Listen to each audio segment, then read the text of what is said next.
साधारण फैक्ट्री का जब निर्माण करते हैं तब उसमें एक कैंची रहती है और रूफ की आधी ढलान एक दिशा में रहती है और आधी ढलान रूफ की जो है वो दूसरी दिशा में रहती है। समझो एक स्लोप जो है, एक ढलान जो है वो पश्चिम की तरफ है तथा दूसरी जो ढलान है वो पूर्व की तरफ है। तो पूर्व की तरफ ढलान अगर है तो वो वास्तुशास्त्रीय दृष्टिकोण से एक गुणात्मक आविष्कार है, और जब पश्चिम की तरफ ढलान रहती है छत की तो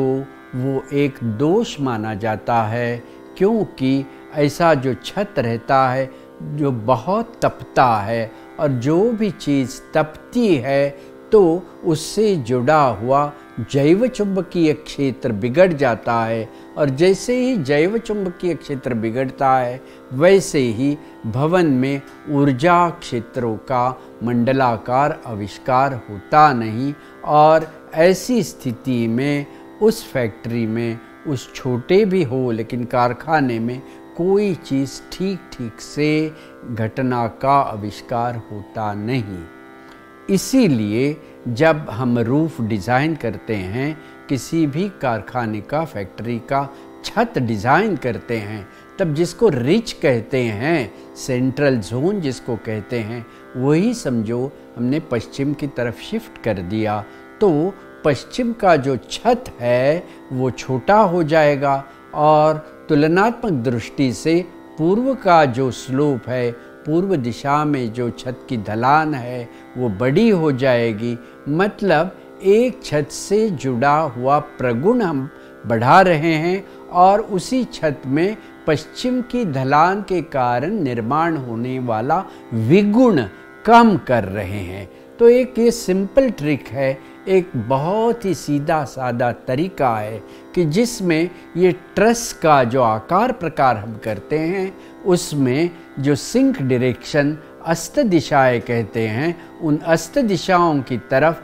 ढलान छोटी हो और उगम दिशाओं की तरफ वही ढलान अगर बड़ी रहती है तो उस भवन, उस इमारत, उस फैक्ट्री से जुड़ा हुआ ऊर्जा क्षेत्र जो है वो तप्त सौर किरणों से बच जाएगा। जहाँ तप्त सौर किरणों का प्रभाव कम हो जाता है वहाँ पर ऊर्जा क्षेत्र की हानि घटती है, और जहाँ ऊर्जा क्षेत्र की हानि घटती है वहाँ पर ऊर्जा का आकार प्रकार जो है वो मंडलाकार हो जाता है, और मंडलाकार ऊर्जा का प्रभाव निर्माण करना यही वास्तुशास्त्र के समुचित नियमों का एकमेव सार्थता बोलते हैं, एकमेव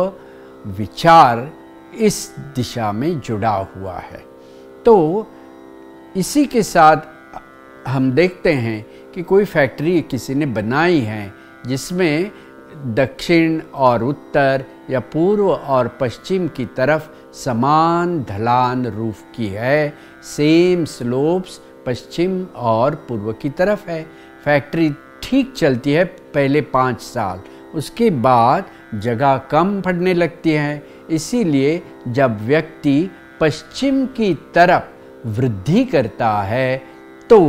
वो वृद्धि करते वक्त पूर्व की जो मूलतः जो फैक्ट्री है उसकी जो प्लिंथ है, उसका जो पाया है वो समझो 3 फीट है, तो वो प्लिंथ से घटाई करके 2 फीट का 1 फुट की प्लिंथ पश्चिम में बनाता है, और जिसको लीन टू रूफ बोलते हैं उस प्रकार का रूफ पश्चिम में पश्चिम की वृद्धि करता है। तो ऐसी स्थिति में क्या होता है, पश्चिम की तरफ जो ढलान है वो ढलान बहुत बड़ी हो जाती है तथा पूर्व की ढलान वाला रूफ बहुत कम हो जाता है। मतलब तप्त सौर किरणों से जुड़ा हुआ पश्चिम का छत बढ़ने से ऐसी फैक्ट्री में उच्च उष्ण ऊर्जा के कारण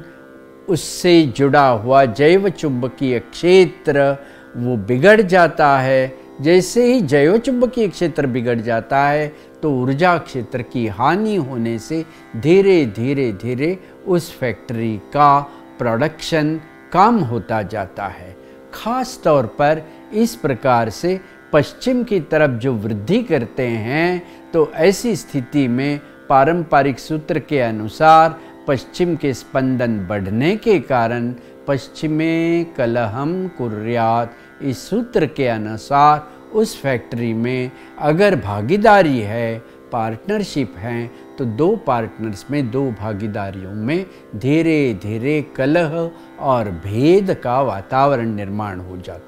हो जाता है। ऐसी स्थिति में पश्चिम में भूमि निकष के तौर पर भी एक तरीके का डिप्रेशन है। प्लिंथ अगर छोटी है तो वहाँ पर निर्बल पृथ्वी तत्व का प्रभाव बढ़ने से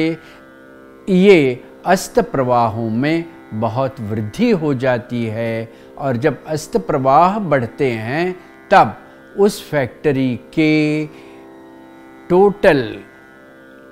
वर्किंग्स में, टोटल क्रिएटिविटी में, टोटल प्रोडक्शन में उसका एक बुरा असर धीरे धीरे धीरे निर्माण होने लगता है। एक तरीके से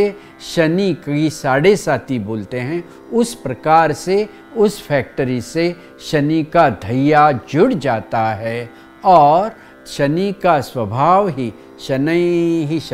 ही और ये असर जो पश्चिम की वृद्धि का है वो इतना पैसिवली और धीरे धीरे होता जाता है कि एक दिन फैक्ट्री बंद पड़ने की नौबत आती है। इतना प्रभाव पश्चिम की वृद्धि से जुड़ा हुआ शास्त्र का एक नियम है। इसीलिए जब भी कोई आकार प्रकार निर्माण करते हैं तो उस आकार प्रकार में कौन से ग्रहों का, कौन से तत्वों का किस प्रकार से आविष्कार होता है, उस छत का, उस इमारत का, उस भवन का दिशाओं के साथ किस प्रकार से रिलेशनशिप है, नाता है, ये सोचना चाहिए। इसीलिए ग्रह, तत्व, देवता, दिशा और ऊर्जा, ये पांचों आयामों का समुचित, एकत्रित, कॉम्प्रिहेंसिव, बहुव्यापक विचार करने के बाद ही कोई भी इंडस्ट्रियल स्ट्रक्चर बनाना चाहिए। और इस प्रकार से आकार प्रकार का विचार जो करता है वही एक अच्छा इंडस्ट्रियल वास्तु कंसल्टेंट बन सकता है। तो पारंपरिक शास्त्र में आकार प्रकार को असाधारण महत्व दिया है और ये महत्व ध्यान में रखकर ही इंडस्ट्रियल स्ट्रक्चर्स बनाना चाहिए।